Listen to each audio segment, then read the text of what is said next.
I was shocked and devastated, frankly. How could our system fail like this? Is it not the president's prerogative to appoint whoever he wants in any country? First of all, I am not against political ambassadors, just to be clear. I just wanted to clear that up.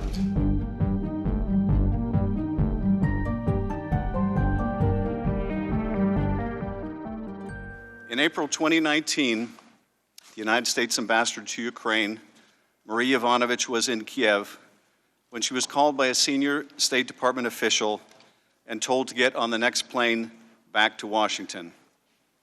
Upon her return to D.C., she was informed by her superiors that although she had done nothing wrong, she could no longer serve as ambassador to Ukraine because she did not have the confidence of the president.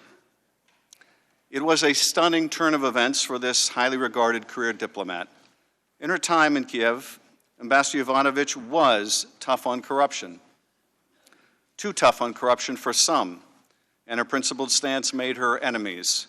As George Kent told this committee on Wednesday, you can't promote principled anti-corruption action without pissing off corrupt people. The question before us is not whether Donald Trump could recall an American ambassador with a stellar reputation for fighting corruption in Ukraine, but why would he want to? It's unfortunate that today, and for most of next week, we will continue engaging in the Democrats' day-long TV spectacles. As I previously stated, these hearings should not be occurring at all until we get the answers to three crucial questions the Democrats refuse to ask. First, what is the full extent of the Democrats' prior coordination with the whistleblower, and who else did the whistleblower coordinate this effort with? Second, what is the full extent of Ukraine's election meddling against the Trump campaign? And third, why did Burisma hire Hunter Biden? What did he do for them? And did his position affect any government actions under the Obama administration? Like my colleagues, I entered the Foreign Service understanding that my job was to implement the foreign policy interests of this nation as defined by the President and Congress, and to do so regardless of which person or party was in power.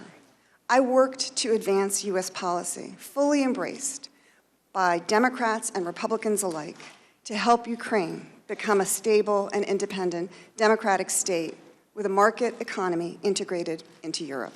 Corrupt leaders are inherently less trustworthy, while an honest and accountable Ukrainian leadership makes a U.S.-Ukrainian partnership more reliable and more valuable to the United States.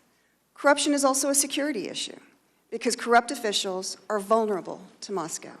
In short, it is in America's national security interest to help Ukraine transform into a country where the rule of law governs and corruption is held in check. Unfortunately, as the past couple of months have underlined, not all Ukrainians embraced our anti-corruption work.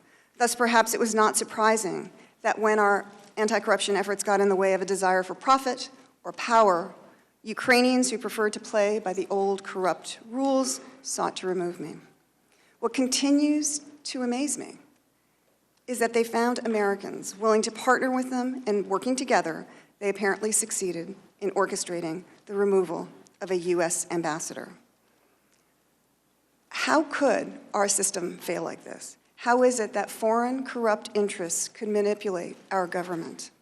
Which country's interests are served when the very corrupt behavior we have been criticizing is allowed to prevail?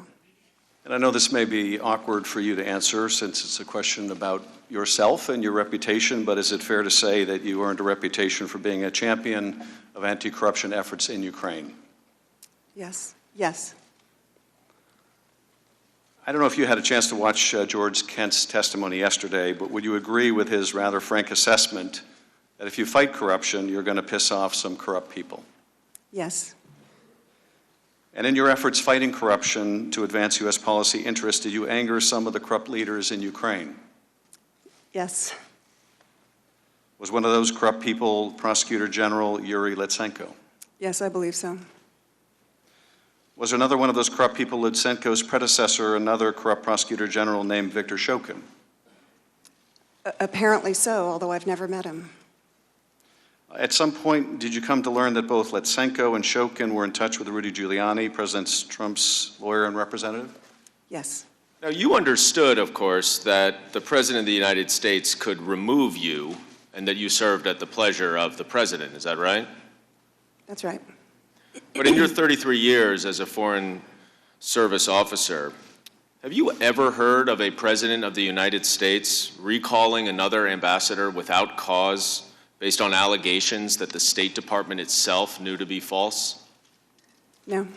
Now, you testified in your opening statement that you had left Ukraine by the time of the July 25th call between President Trump and President Zelensky. When was the first time that you saw the call record for this phone call? When it was released publicly at the end of September, I believe.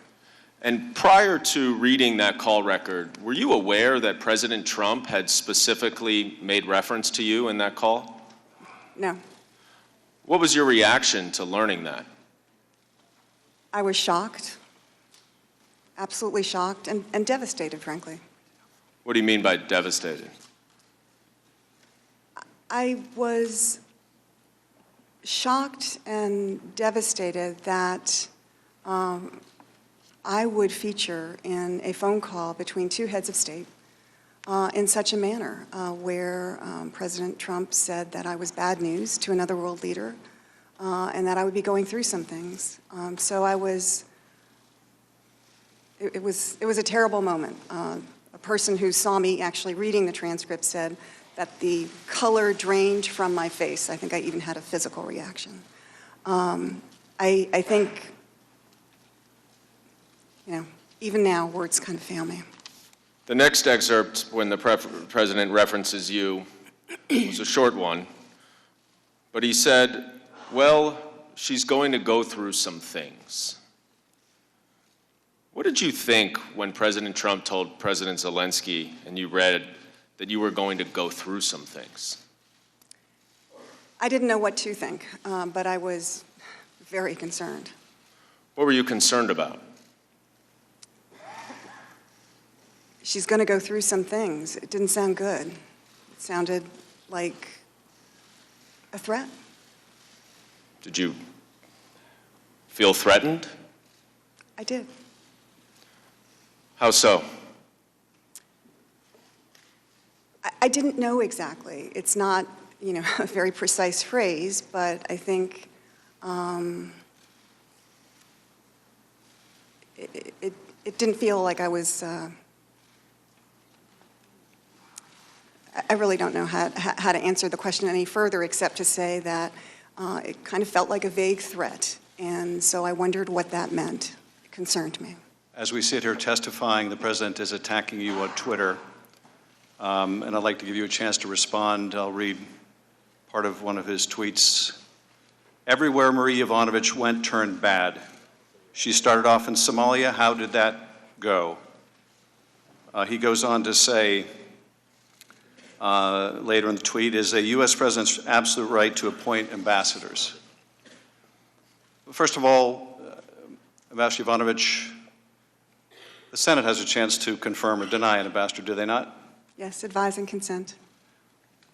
But would you like to respond to the president's attack that everywhere you went turned bad? Well, I don't think I have such powers, not in Mogadishu, Somalia, and not in other places. I actually think that where I've served over the years, I and others have demonstrably made things better. Ambassador, I don't really have very many questions for you. You admitted in your opening statement that you don't have any firsthand knowledge of the issues that we're looking into. This seems more appropriate for the Subcommittee on Human Resources at the Foreign Affairs Committee. If there's issues with employment, disagreements with the administration, it would seem like this would be a more appropriate setting instead of an impeachment hearing where the ambassador is not a material fact witness. When did you realize this concerted campaign against you was a real threat? A threat. A threat to your ability to do the job in Kyiv?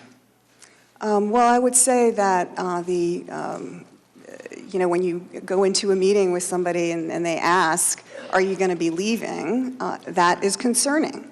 Once it became a public political story here in the United States, the tenor of everything changed, because I think that the State Department felt that it wasn't manageable anymore, and that the more prudent thing would be for me to come back in July. Several witnesses have testified that the president has concerns that there are certain elements of the Ukrainian establishment that during 2016 were out to get him. Is that something you were aware of at any point in time? Well, I'm certainly aware of it now. Obviously, there's been a lot of press attention on that. Was there any discussion at the embassy that there's these indications of some Ukrainians trying to, at least advocate against then-candidate Trump? Actually, there weren't. I mean, we didn't really see it that way. In the run-up to the election, the Minister Avakov had said some especially candid things about then-candidate Trump on some various social media platforms. Are you aware of that? Yes, as a result of the deposition, okay. The previous deposition. But looking back on his comments in hindsight, do you see how that might create a perception that a very influential Ukrainian was advocating against then-candidate Trump? That he was doing what? I'm sorry? Just advocating. He was out to get him. I mean, he said some real nasty things.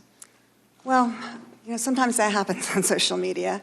And are you asking me whether it's appropriate? Probably not. Those elements that you've recited don't seem to me to be the Ukrainian, kind of a plan or a plot of the Ukrainian government to work against President Trump or anyone else.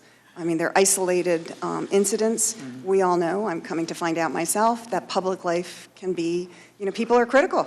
And that does not mean that someone is, or a government is undermining either a campaign or interfering in elections. And I would just remind again that our own U.S. intelligence community has conclusively determined that those who interfered in the election were in Russia. The first time you personally became aware of Burisma was actually when you were being prepared by the Obama State Department for your Senate confirmation hearings. And this was in the form of practice questions and answers. This was your deposition.